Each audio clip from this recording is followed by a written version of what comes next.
மாண்பு உறுப்பினர் நேரு அவர்கள், அதை பற்றி நான் விவாதிக்க அனுமதி இல்லை. கூடலூர் தொகுதிக்குட்பட்ட பகுதியில் புலி விமான நிலையத்தை பற்றி விளக்கம் சொல்வதற்கு திராவிடமணி மாண்பு உறுப்பினர் திராவிடமணி அவர்கள் இந்த புலி தாக்குதல் பற்றி நீங்க சொல்லியிருக்கீங்க. பேரவை முன்னவர் மாண்புமிகு பால்வளத்துறை முகார் நான் பாருங்க. மாண்புமிகு பேரவைத் தலைவர் அவர்களே, மாண்புமிகு உறுப்பினர் மாண்புமிகு பால்வளத்துறை திமுக சட்டமன்ற உறுப்பினர் நேற்று பொதுவெளியில் மக்களால் தேர்ந்தெடுக்கப்பட்ட மக்கள் பிரதிநிதி மாண்புமிகு முதலமைச்சர் அவர்களை மரியாதையின்றி பேசியதற்கு தொழில்துறை அமைச்சர் அவர்களையும் பெண் என்று பாராமல் மரியாதை இல்லாமல் பேசியதற்கும் கண்டனத்துக்குரியது. இருங்க, இல்ல அவங்க வந்து இல்ல உங்களில் ஒருவர் பேசியதை பற்றி அவங்க பேசுறாங்க. என்னாலும் கொஞ்சம் செவிமடுத்து கேளுங்க. உங்களில் ஒருவர் பேசியதை பற்றி மாண்புமிகு பால்வளத்துறை அமைச்சர் விளக்கமாக என்னன்னு கொஞ்சம் கேட்டுட்டு அப்புறம் போங்களேன். உட்காருங்க, பேசுங்க. மாண்பு அவை முன்னவர் உட்காருங்க. என்னன்னு பாருங்க. என்னன்னு இன்னும் கேட்கலையே. அவங்க என்ன சொல்ல இல்லைங்க, அவங்க என்ன சொல்ல வராங்கன்னு கேளுங்க. இருங்க, நீங்க உட்காருங்க. அவங்க என்ன பேச வராங்கன்னு கேளுங்க. அவங்க பேசவே இல்லை இன்னும். அவங்கள பேச விடுங்க. மாண்புமிகு பால்வளத்துறை அமைச்சர் மாண்பு அவை முன்னவர் மாண்பு பேரவைத் தலைவர் அவர்களே,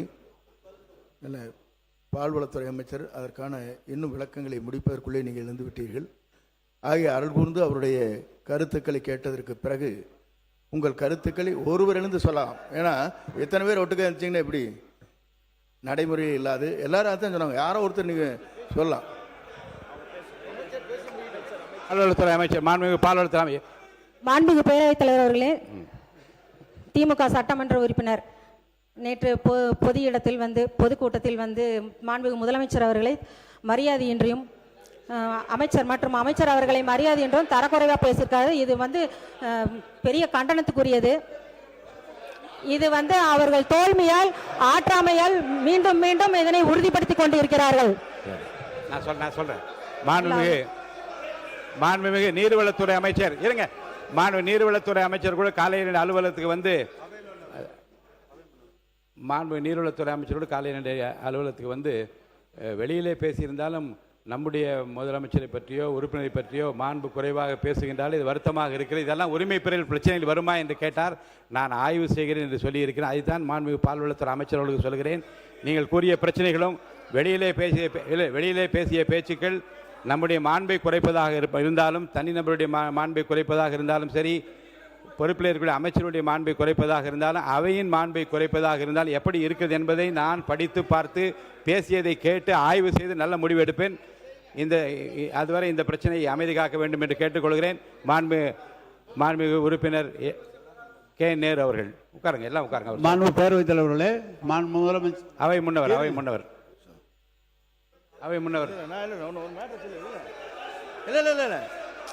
ப்ளீஸ் இருங்க, நான் முடிக்கிறேன். பாலை பற்றி ஒரே நிமிஷம் முடிச்சுக்கிறேண்ணா. மாண்புமிகு எதிர்க்கட்சி தலைவர், முன்னாள் முதலமைச்சர் மற்றும் சட்டமன்ற உறுப்பினர் இங்கே பால் உற்பத்தியாளருடைய நிலைகளை குறித்து இங்கே பேசினீர்கள். அமைச்சர் அதற்கான விளக்கங்களை சொன்னார்கள். கருணையுள்ளம் படைத்த நம்முடைய தமிழக முதலமைச்சர் அவர்கள் விவசாயிகள் என்று சொன்னாலே அவருடைய துயரங்களை துடைக்க வேண்டும் என்பதுதான் அவருடைய தலையாய கடமையாக இருந்து விவசாய சங்கத்தை அழைத்து பேசியவர் நம்முடைய முதலமைச்சர். ஆகவே இது போன்ற பால் உற்பத்தியாளர் தங்களுடைய போராட்டத்தை வாபஸ் பெற்றுக்கொண்டு விரைவில் அவரோடு பேச்சுவார்த்தை நடத்தலாம் என்று கூறியிருக்கிறார்கள். அதுவும் நடைபெறும். மாண்பு உறுப்பினர் கே நேரு உறுப்பினர் பேசும்போது ஒன்று சொல்லிடுறேன். எந்த காரணத்தை முன்னிட்டும் அவையில் அறிக்கை ஒன்று மாண்பு முதலமைச்சராலோ அமைச்சர் பெருமக்களால் சமர்ப்பிக்கப்படுகிற போது விதியின் கீழ் எந்த விவாதமும் கிடையாது. 110 விதியின் கீழ் சமர்ப்பிக்கப்பட்ட அறிக்கைக்கு எந்த விவாதம் கிடையாது. அது குறித்து பேசுவதாக இருந்தால் அனுமதி இல்லை. வேறு விஷயங்களை பற்றி பேசுவதற்கு நான் அனுமதி அளிக்கிறேன். வேண்டாம், இல்லை, அது 110 விதியின் கீழ். மாண்பு பேரவைத் தலைவர் அவர்களே, ஏற்கனவே அரசால் முடிவு செய்யப்பட்டு இடங்கள் எல்லாம் தேர்வு செய்யப்பட்டு உறுப்பினர் அனுமதி இல்லை, அனுமதி இல்லை. கூடலூர் தொகுதி இல்லை, இது அனுமதி இல்லை. இல்லை, விவாதமே இல்லை. அதை பற்றி எந்த விளக்கம் கேட்டால் இன்னொரு உறுப்பினர் சொல்ல விரும்புவார். அனுமதி இல்லை. மாண்பு உறுப்பினர் கூடலூர் தொகுதிக்குட்பட்ட பகுதியில் புலி தாக்கியது தொடர்பாக மாண்பு எதிர்க்கட்சி தலைவர் மற்றும் திரு தலவாய் சுந்தரம், மாண்பு உறுப்பினர் திரு கணேஷ்குமார், மாண்பு உறுப்பினர் டி ராமச்சந்திரன், மாண்பு உறுப்பினர் கா மாரிமுத்து, மாண்பு உறுப்பினர் போஜராஜன், மாண்பு உறுப்பினர் செல்லசுவாமி அவர்கள் இங்கே ஏற்கனவே 55 விதியின் கீழே அறிக்கை ஒன்று கொடுத்திருக்கிறார். மாண்பு உறுப்பினர் போஜராஜன் அவர்கள், மாண்பு உறுப்பினர் போஜராஜன், புலி தாக்குனதை பற்றி சொல்லுங்க. புலி உங்க ஊர்ல எப்படி தாக்குது, அதனால் ஏற்பட்ட விளைவுகளை பற்றி விளக்கமா சொல்லுங்க.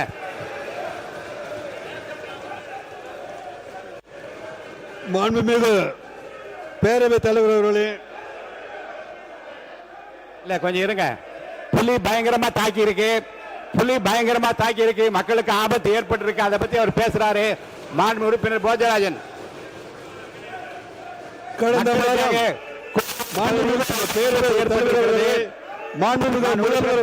பேசுறது கொஞ்சம் கேட்போம். கடந்த வாரம் நீலகிரி மாவட்டத்தில் மாண்பு உறுப்பினர் போஜராஜன் பேசுங்க. கடந்த வாரம் நீலகிரி மாவட்டத்தில் கூடலூர் பகுதியிலே மாண்பு உறுப்பினர்களுக்கு விதியை படித்து விட்டேன். இந்த விதிப்படி தான் நடப்பேன், மாற்றம் கிடையாது. நீங்கள்